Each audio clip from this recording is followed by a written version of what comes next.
Yo, everybody, what's going on? Welcome back to the channel. This is Man United Central, and I'm your boy Luther. I'm super excited that you're back here to get your update when it comes to our Man United. Guys, it was another banging day. There's a lot to report. Let me jump into it. We're going to start with the usual, the takeover. Do we have any update with the takeover? Are the Glazers finally out of the door? I don't know. I'll let you know. From there, we're going to pivot to transfers. Do we have any transfers happening? Are we finally, getting into the market to get in some reinforcements for Erik ten Hag? I will let you know. All right. So let's jump into the main thing, the whole idea of what's going on with the takeover situation, right? So today the biggest updates, right? They're coming from. This is coming from Bloomberg. Now, Bloomberg is a publication here in the United States. It's a finance publication. They usually only report on when it comes to finances, what's going on in the finance world, right? So for Bloomberg to come out with a report, with a news, like a news report, it's a big deal.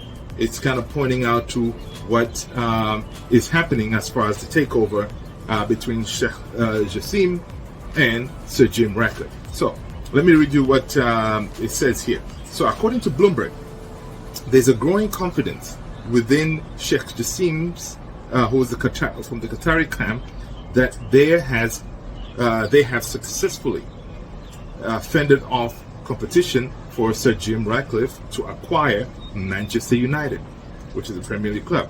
The ongoing takeover saga, which has lasted for over 6 months, may be nearing a conclusion, right? Now, we also saw that this is coming from Bloomberg. We also saw reports, which I reported to you guys, from Reuters and Benzinga. Again, these are finance publications coming out reporting the movements when it comes to Manchester United, right? So Reuters and Benzinga previously indicated that Sheikh Jassim's camp was in a favorable position to strike a deal with the Glazer family. The current Glazer family, who are the current owners of Manchester United. Now, now by Bloomberg coming out of with this report, it adds to the mounting belief that the Qatari bidder is increasingly confident of a successful takeover. Now, insiders close to Sheikh Jassim reportedly believe that the Glazers will eventually, accept the proposal, especially since the Qatari group submitted what is said to be their final bid early June, right? However, due to the unpredictable natures of the Glazers, right? These reports, right? They've been published. Reports are out there, but again, the Glazers are very unpredictable, right? Because we know that they've been trying to find ways for them to stay with the club, right? Because they saw the revenues that came out yesterday. We're kind of back into the game, meaning that we have record revenue we produced from yesterday's report, which is like 600 million. Again, we're in the Champions League, so we are on the upward trajectory, right? So also other reports are saying that the Glazers are there's a chance which I really hope this does not happen. There's a chance that the Glazers may find a way again to stay, right? How will they do that? They can find outside investors to invest into the team by putting in money, obviously, to the team. The money they can put in, these investors will allow them to renovate the stadium, improve the squad, and all that, right? And if they were to find these investors, which could be bankers or some billionaires out there, this will be a disaster, right? Because the Glazers have already seen that we don't want them here. If they were to stay, it will be something like I can only imagine what will happen, right? So hopefully that doesn't happen. But again, with the Glazers, you can never know. But everything financial wise is pointing out to Sheikh Jassim to be the preferred bidder or the winner with this whole thing, right? So again, we may soon get to the end of it. We may soon, probably next week, again, I don't know, we may have some kind of news coming from the Glazer side saying, you know what, Sheikh Jassim is the winner. Man, people will be rejoicing out there, right? Okay, so let's keep waiting and we'll see what happens. Come on, guys, let's just be patient because we've already waited this long. What is another month? All right, so let's pivot to what else is going on here. Let's see what happens in the world of transfers, right? So according to this is from the Mirror, Manchester United are set to make a formal approach to Brighton for the 80 million rated Moise Caicedo this week, with Erik ten Hag frustrated at Chelsea because of the deal, the Mason Mount deal, right? So basically, Manchester United will reportedly step up interest in Moise Caicedo by making a formal approach to Brighton this week. Now, Erik ten Hag has made it no secret of his desire to upgrade his options in the midfield, with Mason Mount and Declan Rice being two targets. Declan Rice is gone. We saw Arsenal, they ain't playing. They put in that crazy bid, and the bid was accepted. You know what? Good luck. So now we're left with Caicedo, right? So it looks like definitely Ten Hag wants to get this kid. Now, on the flip side, other reports, they're saying that, look, Manchester United is probably not even, they don't even want Caicedo. They're only doing this that way Chelsea can, because Chelsea, they have been already in talks with Caicedo. Caicedo is Chelsea's target. So by us getting in there or pretending like we're talking to him, we're trying to, in a way, to force Chelsea to say, you know what, forget it. We'll accept your deal with Mount. That way we take Mount, they can continue with the whole Caicedo situation. So that could be a game that Man United is trying to play, which is kind of ridiculous. You know, we should just pull out of the whole Mount situation and move on, right? And get Caicedo in. Now, you got to think about it this way, right? We know even if the Sheikh Jassim takes over the team, the amount of money that Ten Hag has available to spend is about 120 million. That is without any sales, right? So in the pocket right now we have 120 million.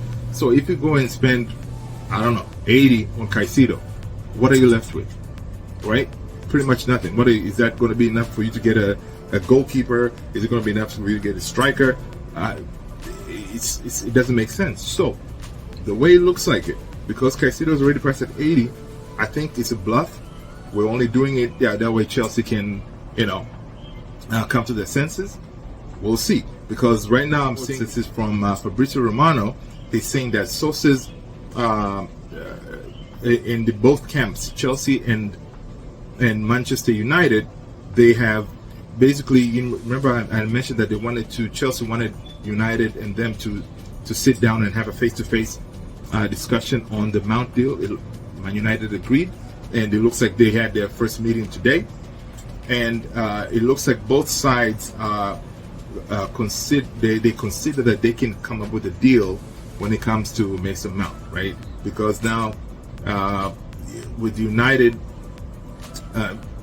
showing that they're looking to get Caicedo, it looks like Chelsea now, they're like, okay, let's sit down and talk about this thing, and hopefully they're planning, hopefully by this week, to finalize this deal with Mason Mount. So the way I see it, guys, is Mount could be our first target, because out of all the targets that we're going through, Mount is the main one that we actually hear news that we are communicating. All the other ones are kind of potential. We don't really see concrete evidence that this conversation is going on. So I really think that we are going to finalize the whole Mount deal, right? Now, definitely trying to get a new number one, because the way we treated De Gea, which is terrible, it looks like De Gea will be leaving, and even if he'll be leaving, right? If he leaves, then Ten Hag needs another number one, and Onana is definitely Ten Hag's target. So basically, I'm reading an article here. It's saying that the Red Devils, basically, we struggled last season to play out from the back, right, due to a poor distribution by De Gea because he doesn't have the skills. Now, Onana will be a huge upgrade over the Spanish international, right, because he is a proper sweeper keeper and often comes out of the box to operate as a defender. So that's the advantage of having a super keeper, right? Basically, you're able to come out. So you have your two defenders there. For example, you have Martinez, Varane. By him coming out, then you're making three defenders, right? Which helps when it comes in the defensive aspect of it, right? So that's what Onana will be bringing to the team, right? So Onana basically will improve the style of how Ten Hag wants to play. Now, Ten Hag has already has had Onana in his team in the past at Ajax.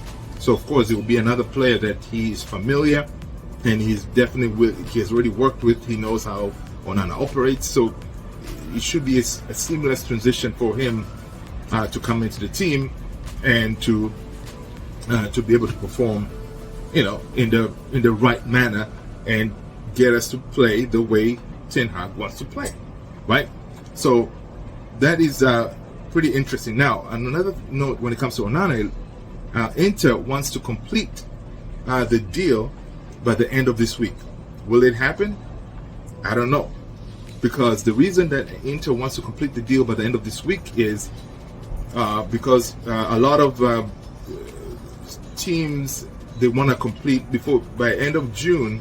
It's the end of a year end. It's a year end when it comes to some finances. So if they complete a deal before the year end, then the debt does not go into the new year, right? So as July 1st will be a new year in the financial world, right? So they want to complete this deal by this weekend, before the 30th. I don't know if this is going to happen, because that way the debt goes into this fiscal year instead of going to the next, right? So that's another motivation. Now, how much is Onana going to cost us? Upwards of 45 to 50 million, right? Again, if we spend that much, so 50 million on Onana, and then we spend, I don't know, 60 on Mason Mount, we're left with very little, guys. We're left with very little. I don't know what we're gonna do, but we're gonna have to pull up something from the bag here to get the players that we want, because it is not looking good, right? But again, we'll see. Strange things have happened before, right? Ten Hag may find a player somewhere, the free agent somewhere, which really no one is reporting. So I don't know what's going to happen, because we cannot go say, even if we go for a striker now for the remaining of the money, Rasmus Højlund, Atalanta is talking about 80-something million, which is ridiculous. So it's going to be really interesting to see how United is going to play this game. All right, but I'll be on hand to report to you guys. That way you are informed on what is going on when it comes to our Manchester United. Guys, I appreciate you taking the time to watch this. And if you like the content, do me a favor, share it with your friends, family. If you have Twitter, you have WhatsApp, share it. That way they also enjoy the content, right? As you're rolling out, do me a favor, hit the like, subscribe, notification bell. That way you do not miss any new videos from this channel. Thank you so much. Peace out.